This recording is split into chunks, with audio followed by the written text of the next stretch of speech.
말씀 마태복음 11장입니다. 우리 낮에 읽으신 말씀 앞에 마태복음 11장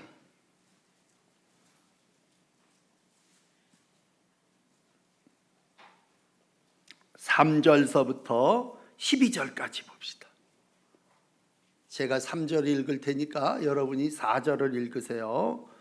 마태복음 11장 3절 예수께 여짜오되 오실 그이가 당신이오니이까 우리가 다른 이를 기다리오리이까.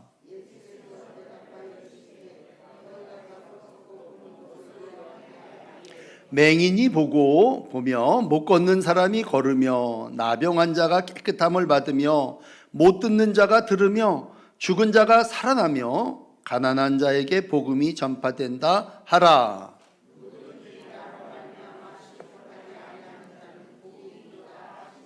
그들이 떠나매 예수께서 무리에게 요한에 대하여 말씀하시되 너희가 무엇을 보려고 광야에 나갔더냐? 바람에 흔들리는 갈대냐?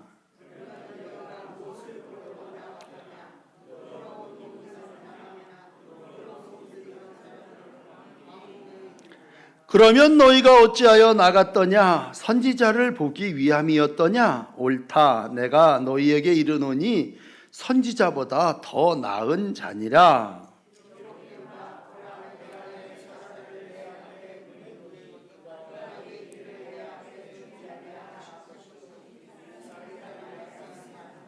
내가 진실로 너희에게 말하노니 여자가 낳은 자 중에 세례 요한보다 큰 이가 일어남이 없도다. 그러나 천국에서는 극히 작은 자라도 그보다 크니라.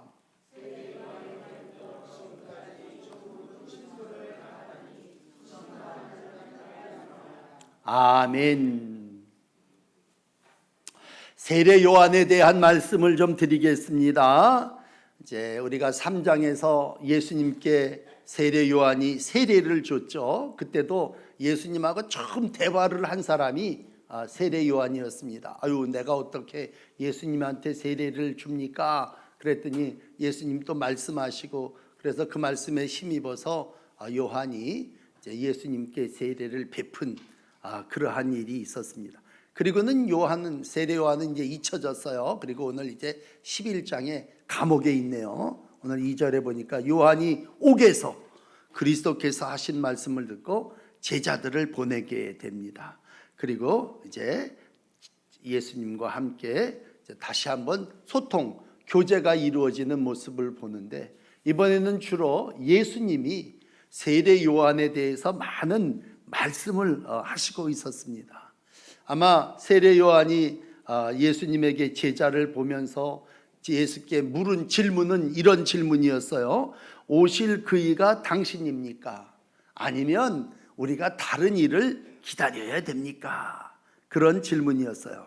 여러 가지로 해석이 됩니다만 그런 해석은 하지 말고 우선 요한이 궁금한 거예요. 그럼 궁금한 건 못 참죠. 우리가 항상 궁금한 걸 참고 살면 안 됩니다. 내가 뭘 알고 싶고 원하는 것이 있으면 직접 예수님한테 물어보면 되는 거죠. 그러니까 세례 요한의 질문이 왜 이러냐 이런 걸 따지지 마시고, 우리가 정말 세례 요한하고 예수님은 관계가 소통이 되는, 그러니까 궁금한 걸 감옥에서 당신이 나가질 못하니까 제자들을 보내가지고 좀 물어보는 거예요. 그것이 우리가 다른 일을 기다려야 됩니까? 아니면 오시는 그분 메시아가 당신입니까? 이거는 아주 고대서부터 계속 논란이 됐던 메시아론에 대한 문제이기도 하고, 또 요한이 실질적으로 감옥에 있다 보니까 되는 모든 일들이 메시아의 나라가 이루어지는 것 같지 않아서 약간 실망 더하기 회의를 가지고 이런 질문을 던질 수도 있어요. 우리가 주변의 모든 상황을 보면 무슨 일에 노골적으로 반대하는 사람들이 있습니다. 바리새인들이 그랬잖아요. 이제 12장 내일도 읽겠습니다만 또 군중들이 반대하고요, 또 로마 사람들이 이런 아주 대놓고 반대하는 사람들도 있습니다. 그러나 우리 안에서 또 내적으로 그런가 의심하기도 하고 회의하기도 하고, 이런 게 12 제자들 속에서도 있던 것처럼 모든 사람들 속에 가지고 있는 겁니다. 개인적으로 세례 요한의 생각을 좀 이렇게 읽으면서 드리는 것은 예수님이 그냥 다니시면서 모르는 사람들, 생판 처음 보는 사람들, 이런 사람들은 그냥 병도 고쳐주시고 귀신도 쫓아내고, 그리고 아주 그냥 그들을 엄청난 역사를 일으키는 그러한 일들을 이루신단 말이에요. 그런데 정작 예수님에게 세례를 줬던 나 요한에게는 내가 감옥에 있는데 찾아와 보지도 않죠. 나를 꺼내주지도 않죠. 그러니까 예수님이 나를 잊으셨나? 어떤 때는 우리가 예수님이 계시긴 계신 거야. 예수님이 날 사랑하시는 거 맞아? 내가 이렇게 아파 죽겠는데 찾아오지도 않고, 내가 감옥에 있는데 애꿎은 사람들만 거쳐주고 건져주고 빵 주고 나는 왜 아무런 혜택을 주지 않지? 이런 생각을 훌륭한 지도자라 할지라도 가질 수 있다는 얘기예요. 그러니까 주의 길을 예비하는 자로 와서 사명을 감당하면서도 궁금한 건 궁금한 거고, 물어보고 싶은 것은 물어보고 싶은 거죠. 그건 왜냐하면 주님의 마음을 알아야 되니까. 여러분, 중요한 것은 주님의 마음을 우리가 헤아리는 겁니다. 과연 예수님이 어떤 마음 가지고 계실까? 그랬으니까 묻는 거예요. 당신이 그입니까? 길을 예비한다고 그래서 내가 열심히 목숨 걸고 주의 길을 예비하는 자로 예수님에게 세례까지 줬는데 왜 당신이 지금 메시아의 나라를 이루지 않고 계십니까? 라고 하는 질문을 던지죠. 그럴 때 예수님이 대답하십니다. 야, 내가 바로 그다. 이렇게 아주 쪽집게처럼 걱정하지 마. 내가 메시아로 조금 있으면 확 모든 역사를 이룰 거고 내 매뉴얼이 이래. 그러면서 죽음, 부활 이런 걸 쫙 얘기해 줬으면 좋겠는데 예수님은 그런 얘기는 안 하고요. 오늘 5절에 소경이 보고 안진뱅이가 걷고 문둥기가 깨끗하게 되고 귀머거리가 듣고 죽은 자가 살아나고 가난한 자에게 복음이 전파된다 해라.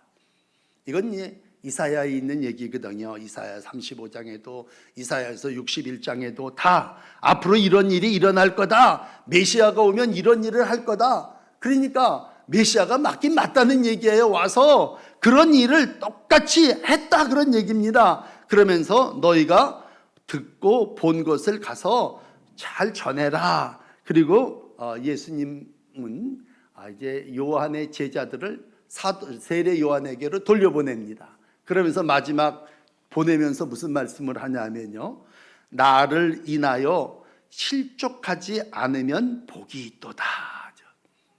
중요한 말이에요. 여러분, 우리는 오래 신앙생활을 해. 오후 예배 다 수십 년 신앙생활을 하신 분들이니까 우리가 어떤 때는 삐딱할 수 있잖아요. 돌에 걸릴 수도 있고 어떤 때는 수렁에 빠질 수도 있고 또 좀 귀가 조금 얇은 양반은 남이 한마디 던진 말에 가슴팍에 상처를 받을 수도 있고, 이제 실족한다는 건 시험에 들었다는 얘기죠. 그래서 멀어지고 파멸되어진다고 할 때 예수님은 제자들을 세례 요한의 제자들을 돌려보내면서 나를 인하여 실족하지 않으면 복이 있다. 여러분, 끝까지 가시기를 바랍니다. 가다가 실족하지 않으면 복이 있는데 실족하면 복을 못 받는 거예요. 믿음을 갖고 살 때 실망할 때도 있지만 아무개 때문에 에이 이거 다 그만두고 말아야 되겠다 그러고 싶은 마음이 생기지만 오늘 분명한 건요, 나로 인하여 실족하지 않으면 복이 있도다 말씀하고, 오늘 그 말씀이 여러분에게 고난의 길을 가는 또 순례의 길을 가는 여행자의 삶 속에서 이제 그만두고 멈춰버리지, 유혹이 올 때라도 어떤 장애물이 있다 할지라도 여러분 넘어서시고 마지막 축복까지, 천국까지 넉넉히 이르시기를 축복합니다. 그러므로 오해도 있고 비난도 있고 뒷담화도 있고 비판하는 사람들도 있다 할지라도 믿음을 갖고 실족하지 않으면 여러분 다 천국에 넉넉하게 들어가게 될 줄을 믿습니다. 자, 오늘 참 중요한 건 이제부터 시작인데, 요한을 이제 세례 요한의 제자들을 보내면서 예수님께서 제자들 무리들을 모아놓고 요한에 대해서 이야기하신 거예요. 예수님이 누구에 대해서 얘기한 거 별로 없어요. 그렇기 때문에 이게 중요하다는 거예요. 세례 요한이 가만히 감옥에서 에이 내 팔자가 여긴까지인가 보다, 나는 그냥 이러고 말지, 그리고 제자들을 안 보냈다면 세례 요한에 대한 기록이 복음서에 남지 않았을 거예요. 그러니까 항상 인정을 하셔야 될 건 뭐냐면요, 꽁하니 품고 있지 말고 감옥에서 에휴 이게 여기가 내 자리고 이제 난 죽나 보다, 내 사명은 여기까지나 보다, 그렇게 얘기하지 말고 예수께로 사람을 보내고 내가 갈 수 있으면 가고 은혜의 보좌 앞에 나아가시는 저와 여러분들이 되기를 원합니다. 우리가 믿음 생활을 한다고 하는 건 궁금한 건 물어보는 거예요. 예수님 앞에 나가서 당당하게 물어보고 예수님 왜 그럽니까? 어찌해서 그럽니까? 그래서 이제 실족하지 말아라고 하는 답을 얻었다면 제자들은 다 가버리고 이제 예수님이 무리들에게 세례 요한에 대한 말씀을 세 가지로 하셨어요. 첫째로 바람에 흔들리는 갈대 같지 않은 이다. 참 우리가 누구에 대해서 평가를 잘 하면 안 됩니다만 오늘 예수님이 세례 요한에 대해서 이렇게 평가했어요. 그들이 떠나가매 요한에 대하여 말씀하시되 바람에 흔들리는 갈대 아니다라는 거죠. 그러니까 요한은 이렇게 그냥 갈대처럼 왔다리 갔다리 하는 사람이 아니라는 거예요. 변하지 않는 사람이고 흔들림이 없는 사람이다. 확고부동한 사람이다. 넘어지지 않는 사람이다 라고 하는 믿음이 요한에게 있음을 예수님은 그 마음을 꿰뚫어 보시고 아신 거죠. 두 번째로 요한은 부드러운 옷을 입고 안일하게 산 사람이 아니다. 이 부드러운 옷이라는 말이 좋은 옷이라는 말이에요. 다시 말한다면 왕궁에서 제사장이나 선지자나 부자나 이런 사람들이 입는 옷인데, 여러분 아시는 대로 세례 요한은 어떻게 살았어요? 광야에서 약대 털옷을 입었어요.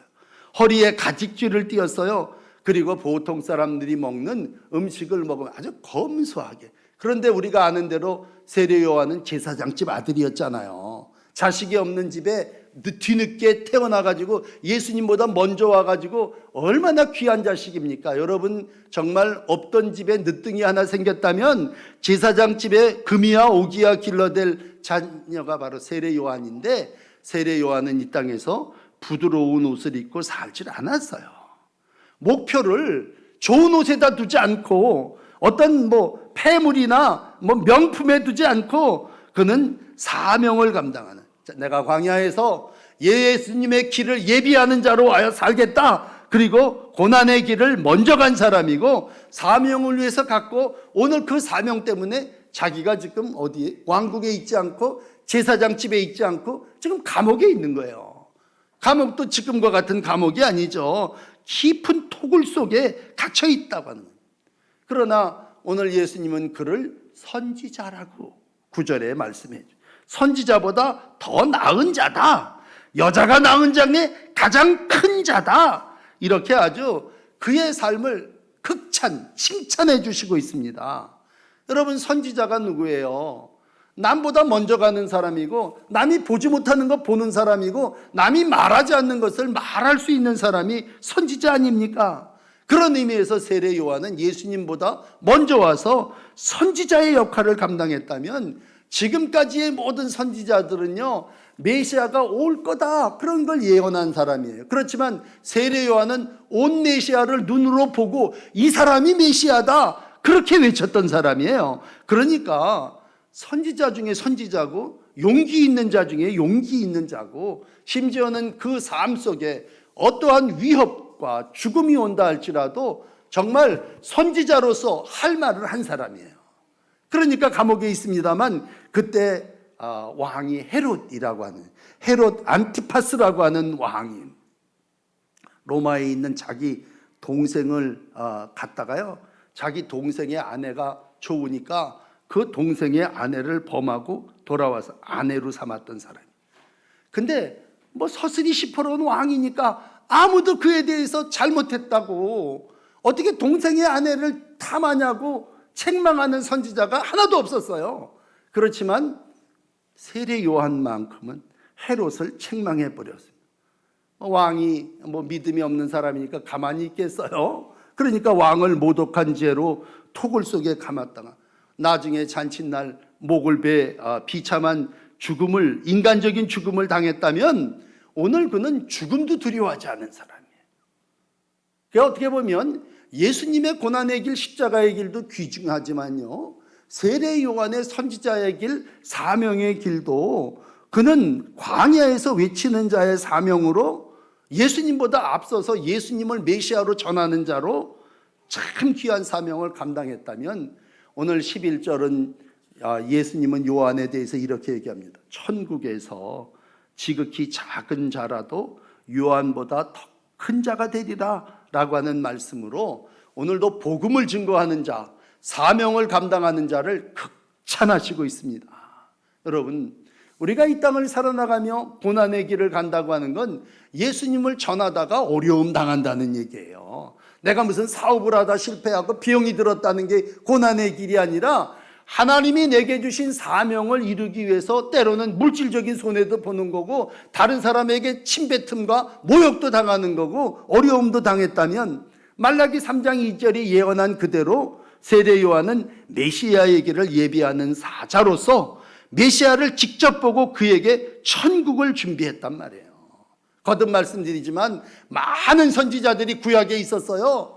이사야까지도 예수님이 이렇게 올 거라고 예언했어요. 그렇지만 예수님을 직접 보고 말한 사람은 세례 요한밖에 없어요. 많은 사람들 앞에서 회개하라, 천국이 가까웠다, 그 천국이 예수 그리스도를 믿는 길임을 증거했단 말이에요. 물론 수많은 사람들이 예수님께로 모여들었어요. 여러분 아시는 대로 이제 복음서를 11장 읽어오지만 그 사이에만 해도 수많은 무리들이 예수님을 따라왔어요. 그런데 그 사람들은 다 뭐예요? 오병이어 먹어보고 5,000명 먹고 나서 야, 이 사람이 임금 삼아야 되겠다. 예수님이 오늘 예루살렘에 입성할 때 여러 사람들이 길가에 둘러갔고 호산나, 오시는 왕이여, 나귀 타고 오실 때 주님의 이름으로 호산나 찬송하고 외쳤어요. 그렇지만 그 사람들이 다 순교했습니까? 그 사람들이 예수님하고 같이 십자가 졌어요?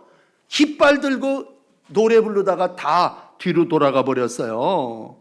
마지막에 천국에 이르고 하나님의 나라에 이르는 자 누굽니까? 끝까지 사명의 길을 가고 정말 주님 앞서 십자가의 모든 고난의 길을 감옥 속에서 견뎌낸 요한이에요. 요한. 그러니까 수많은 무리가 다 따랐지만 그들은 다 소돔과 고모라와 같이 멸망할 식구들이었고, 오직 세례 요한만이 하나님의 복음을 전하는 자로 토굴에 갇히고 하나님의 복음을 전하다가 목이 베는 순교의 반열후에 세움 받았을 때 예수님은 오늘 이런 결론으로 우리에게 말씀하십니다. 12절이에요. 세례 요한 때를 시작으로 해서 지금까지 천국은 침노를 당하는데 침노하는 자가 빼앗느니라. 여러분 다 천국 가고 싶죠? 우리가 천국 소유하냐고 이 땅에서 이렇게 열심히 예수 믿는 거 아닙니까? 그러면 천국은 어떻게 침노를 당하고 침노하는 자가 뺏는다고 하는 겁니다. 구체적으로 얘기한다면 세례 요한과 같이 살면 천국 갑니다. 그 얘기가 오늘 12절이에요. 한 사람을 칭찬하고 한 사람을 평가함에 있어서 최고, 여인 중에 난 사람 중에 최고다, 그렇게 칭찬안으로 끝나는 게 아니라 이 사람처럼 천국은 침노하는 자 가서 궁금하면 가서 예수님을 만나서 물어보고 예수님께 답을 얻어내고 예수님 말씀대로 나아가서 천국을 이루어내는 자가 바로 하나님의 나라 백성이고 천국을 소유하는 자임을 말씀하고 있습니다. 그러므로 우리가 가만히 앉아 있는 건 고난을 당하는 게 아니에요. 여러분, 천국은 침노를 당한다고 할 때 힘으로다가 우리가 어떻게든지 차지하는 거예요. 빼앗는다고 할 때 가만히 있는 게 아니라 공격하는 거고요, 전진해서 가는 거예요. 그렇다면 우리가 예수님 시온의 보좌 앞에 나가서 예수님 오시는 분이 당신입니까? 아니면 또 다른 분을 기다려야 됩니까? 그게 뭐예요? 물러가 있는 게 아니라 다가가서 예수님하고 물어보는 거고요, 예수님 앞에 나가서 답을 얻어내는 거고, 그러기에 오늘 예수님은 천국에 대한 말씀을 다른 무리들에게 세례 요한 때문에 가르칠 수 있게 되셨다고 하는 겁니다. 그러므로 바라기는 한 걸음 한 걸음 주님과 함께 천국 걸음을 이루어 나갈 때에 주님, 내가 하나님의 나라에 이르기를 원합니다. 침노하는 자가 돼서 천국을 차지하기를 원합니다. 왕 대신 주님이 우리를 위하여 예비하신 그 길 나도 따라가서 천국 백성이 되기를 원합니다. 그랬을 때에 오늘 우리의 신앙이 예수님의 발자취를 따르는 신앙도 중요하지만 앞선 세례 요한과 같은 믿음의 삶도 본받아야 될 줄을 믿습니다. 오늘도 어렵고 힘든 순례의 길이지만, 여행길이지만 오늘 앞서 세례 요한을 보내셔서 이 세례 요한을 통해서 하나님의 마음, 예수님의 마음을 헤아릴 수 있게 해주시고 그 길을 예비하는 사자, 사명자의 길을 걸어간 세례 요한도 본받으시면서 세례 요한의 믿음이 오늘 하나님을 찬양하는 여러분과 에스더 일부 여선교회의 믿음이 되시기를 축복합니다. 아멘.